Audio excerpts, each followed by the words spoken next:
সবাইকে স্বাগতম জানাচ্ছি সুজির হালুয়া বা সুজির বরফি রেসিপিটি দেখার জন্য। তাহলে চলুন শুরু করি রেসিপিটি। এর জন্য চুলায় একটি প্যান বসিয়ে তাতে দিয়ে দিচ্ছি 3 টেবিল চামচ পরিমাণ ঘি।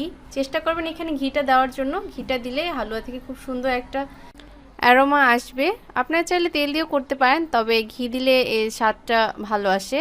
এরপর এখানে দিয়ে দিচ্ছি 1 কাপ পরিমাণ সুজি। সুজিটা প্যানে দিয়ে আমি অনবরত নেড়েচেড়ে এটাকে ভেজে নিব। আর এই অবস্থায় চুলার আঁচটা রাখতে হবে একদম লোতে, কিছুতেই বাড়ানো যাবে না, কারণ চুলার আঁচটা যদি এই অবস্থায় বাড়িয়ে দেন তাহলে সুজিটা পুড়ে যাবে এবং হালুয়ার কালারটাও নষ্ট হয়ে যাবে। যখন সুজিটা মচমচে হয়ে যাবে তখন আপনি হাতে নিয়ে কিংবা দাঁতের নিচে দিয়ে বুঝতে পারবেন।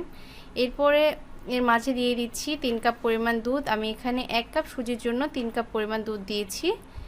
আপনারা চাইলে দুধের পরিবর্তে পানিটাও দিতে পারেন। আর দুধ কিংবা পানি যেটাই দেন সেটা চেষ্টা করবেন গরম করে দিতে, হালকা গরম, নয়তোবা এটা জমাট বেঁধে যাবে।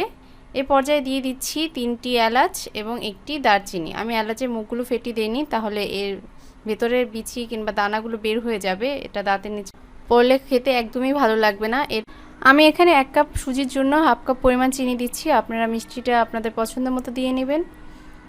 আর মিষ্টির ব্যালেন্সটা ঠিক রাখার জন্য দিয়ে দিচ্ছি সামান্য পরিমাণ লবণ। চেষ্টা করবেন একটু লবণ দেওয়ার জন্য, তাহলে এর স্বাদটা আরও বেশি বেড়ে যাবে। এরপর সমস্ত কিছু আরও ভালোভাবে আমি মিশিয়ে নিচ্ছি। আর এই অবস্থায় আমি আস্ত মশলাগুলো তুলে নিচ্ছি। আপনারা চাইলে এখানে এলাচের গুঁড়োও দিতে পারেন। আর এই পর্যায়ে আপনারা যদি হালুয়া আকারে খেতে চান তাহলে উঠিয়ে রাখতে পারেন। আমি যেহেতু বরফি তৈরি করব সেই জন্য এটাকে আরও টাইট করে নেব।